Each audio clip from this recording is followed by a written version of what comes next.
So now I am very, very excited to turn over the program to Jim Dean, our provost, who will introduce our program today. We are really very excited to have three veterans who are going to present on their experiences in Carolina, and we have a chance to learn from them so that we can continue to improve in this important area as well. Thank you, Chancellor, and good morning, members of the Board of Trustees. We have three presentations this morning that reflect aspects of Carolina's commitment to serve and support active duty and veteran military personnel, to develop leaders and leadership capabilities, and to forge deeper relationships with the military. We will have two students sharing their perspectives, one an ROTC cadet and the other an Army veteran and transfer student, and the third presentation is from a retired lieutenant general. As a global public research institution, our strength is in discovery, teaching, and service. Part of that exciting mission involves preparing individuals for leadership roles in their respective chosen professions. With this in mind, we think that we're uniquely positioned to support the leadership development of military personnel. This is something that we know how to do, and we believe that we do it very well. You will hear more about this from our ROTC cadet and Lieutenant General Campbell. We're learning more about how to support veterans as they make the transition from military to student. This population is important to us, and we recognize that we have work to do even better to understand the unique challenges that these students face in their transition. But that work is underway, and we have some examples of that work that I'll share with you this morning. And you'll hear more about this from our student presenter, who is, as I mentioned, a veteran. Before I introduce our three guests this morning, I'd like to just take a few minutes to tell you about some of the services and initiatives that we have today to support veterans and active duty personnel.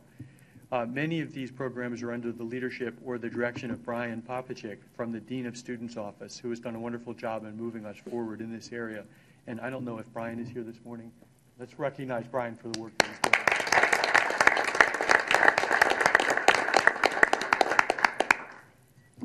So I'm sure I'm not going to do full justice to the various programs that we have. We'd have to give over the entire agenda to this. But I did think that it was important. All of us support the military and our veterans and our students so much that I wanted to make sure that we just said a few words about the kinds of things that we're doing to support them. So for the first time, we had a transfer orientation on July 28th, which included additional programs and information for veterans in collaboration with the New Student and Carolina Parent programs. This is, again, the first time any additional orientation was provided for transitioning military students, and this program will, of course, continue in 2015 and beyond. We've also created, I'm tempted to say stand up, as the military often does, the Veterans Resource Team is a collection of professional staff members in various units who serve as contact points for student veterans, having a heightened sensitivity to the needs of this population and thus making it easier to navigate the university. Another new collaboration is with the Warrior Scholar Project, the Office of Dean of Students and Undergraduate Education, who will provide veterans with a unique bridge program that will prepare them for college-level work. This reading and writing intensive program prepares veterans for the rigors of university coursework. Yet another program is the Green Zone Training Program, which educates faculty and staff on issues facing veterans transitioning to higher education and creates a visible support network for these veterans. Since its inception in January 2014, over 150 professional staff and professors have been trained. One staff member reflected that since participating in this training, quote, "I now have a somewhat clearer picture and understanding of the many roadblocks that military students may face. Now I hope I can somehow make a difference." A faculty member shared, quote, "I'm more aware of lesson prep for classes and how to plan for controversial topics or sensitive discussions for this population." This is something I think we can really be proud of. And then finally, and I believe our Chancellor attended this, the Red, White, and Carolina Blue graduation ceremony for veteran, active duty, National Guard, Reserve, and ROTC graduates celebrates their accomplishments at Carolina and service to our country.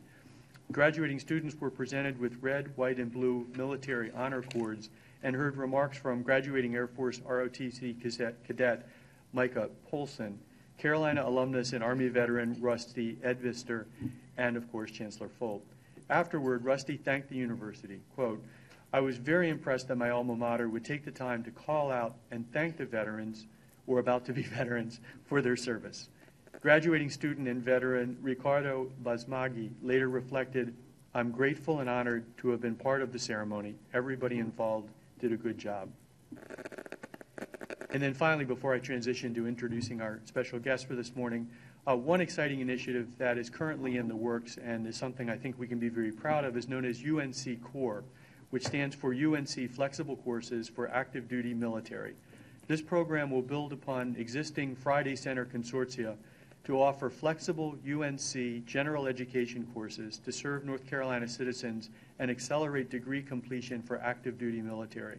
So I'm sure you're all aware that we have a large concentration of active duty military people within the state of North Carolina. And this program, under the leadership of Rob Bruce and the Friday Center, will allow us to really do a great job of meeting the needs of those students and of those active duty personnel. And if Rob's here this morning, I'd like to also thank him. Rob, thank you for that work.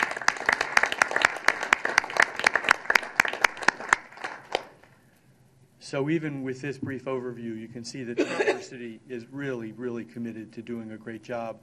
This is not to say we're there yet. We continue to work. You heard many of these programs were 2013, 2014, so they're new, and there's more that we're doing and trying to understand the needs of our students and veterans in order to continue to meet their needs more effectively.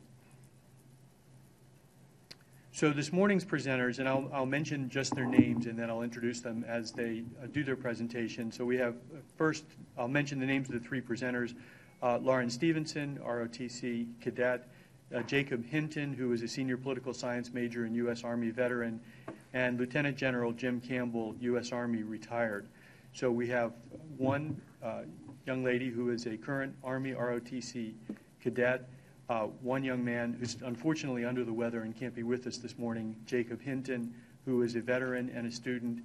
And then Lieutenant General Campbell has been a participant in one of our executive development programs for the military that actually happened right here in this building, so we couldn't be in a better place to talk about this. For the first two presentations, we actually have them recorded, so you'll see them on the screen. But before we do that, I would like to acknowledge Lauren Stevenson, who is an Army ROTC cadet, and she is here with us this morning, so let's recognize her.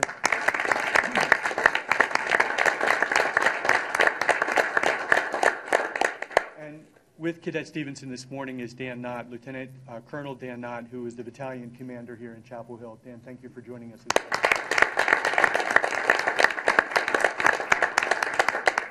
And so with that, we'll go to the first video. Good morning, Chancellor Folt and the Board of Trustees. My name is Lauren Stevenson, and I'm a senior at UNC and completing my 4th year here at the Army ROTC Tar Heel Battalion. Thank you for the opportunity you have given me to share my experience and speak on behalf of my peers. The Tar Heel Battalion is a beautiful, beautiful slice of UNC life. We are united because of the same passion we each have to serve our country. We are trained by the Army's best of the best, airborne rangers, aviators, military intelligence officers, infantry sergeants here at UNC, each of which have instilled in us professionalism and diligence. We're comprised of every type of student you can imagine. We have liberal arts, math students, nursing, pre-med, pre-dental, even law students. And our cadets are well-rounded and heavily involved in the Carolina community around ROTC. We have club and collegiate level athletes, members of fraternities and sororities, even activists in the LGBT community, and workers at the Rape Crisis Center, and those who support themselves with part-time jobs. So it's no wonder that the rigorous courses we take here at Carolina and the community involvement we're a part of here, and the athleticism that we prepare ourselves with here in our Army training experience will help us when we graduate to become Army officers. Each summer, we send handfuls of cadets to competitive follow-on trainings such as Airborne School, Air Assault School, and Northern Mountain Warfare School. We're sent on military-to-military trips overseas to countries like Bulgaria, Romania, and Lithuania to conduct exercises alongside their armed forces, build relationships, and even cultural awareness that we'll later need on a deployment somewhere around the world. Even cadets from this battalion have been selected to study Arabic, Chinese, Korean, and Russian overseas in preparation for life as an officer. These are opportunities we work hard for during the school year, and we're rewarded with these opportunities if we go above and beyond what our minimum requirements are here in the UNC battalion. So what do we do on a daily basis? Well, on a Wednesday, we begin with a 6 a.m. PT plan. So we do physical training, and we start with some sort of run or push-up and sit-up workouts or some kind of dynamic thing that allows us to build the strength we need in a dynamic way that we can use when we're officers. After that, we go to our morning classes. For me personally, I have a 10 a.m., an 11 a.m., and a 12 a.m. class. And then at 1:30, as a senior, I'm a part of a command team meeting. And so myself, our #1 cadet in our battalion, along with our operations officer and one other cadet, we meet with our cadre and we decide what the end state is going to be on each of our trainings that we're planning for. And after we decide what that end state is, we come up with steps and tasks to complete that goal.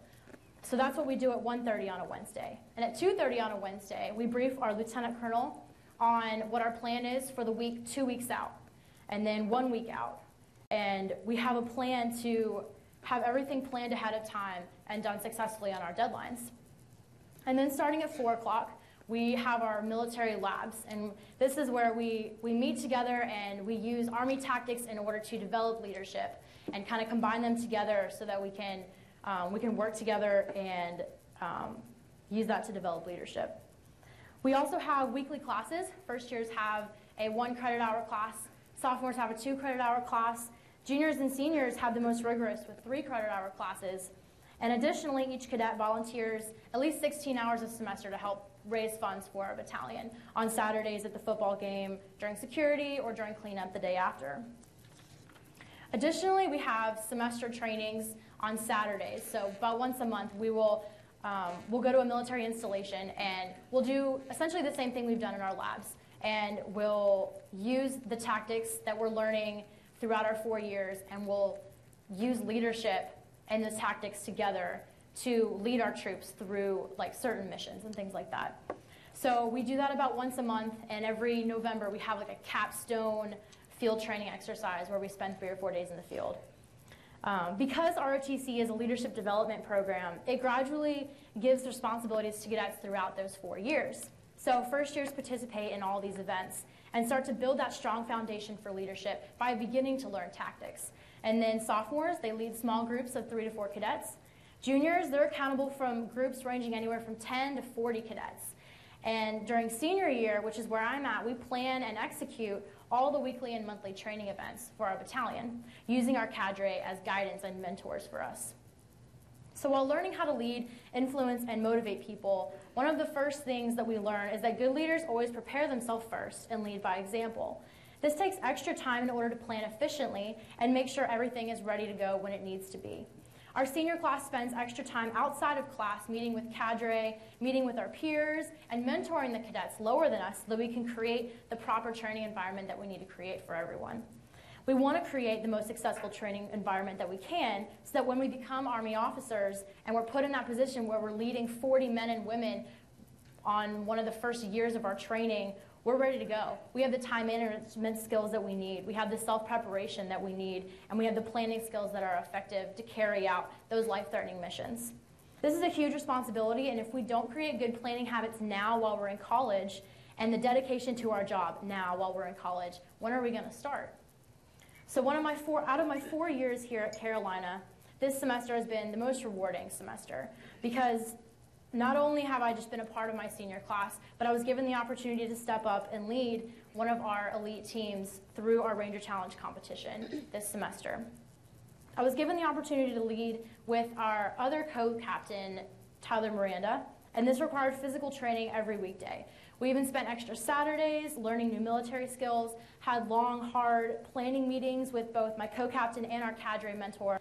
And although it took an additional 10 hours every week to get this done, the result of training an elite UNC team to take 4th place in our division, including beating Duke, was the most rewarding experience I've had here so far.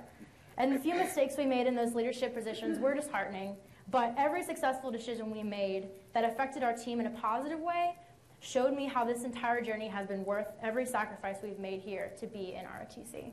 So thank you, Chancellor Folt and the Board of Trustees, for supporting the Army, Air Force, Navy, and Marine Corps ROTC, as well as the Carolina Veterans Organization here at UNC.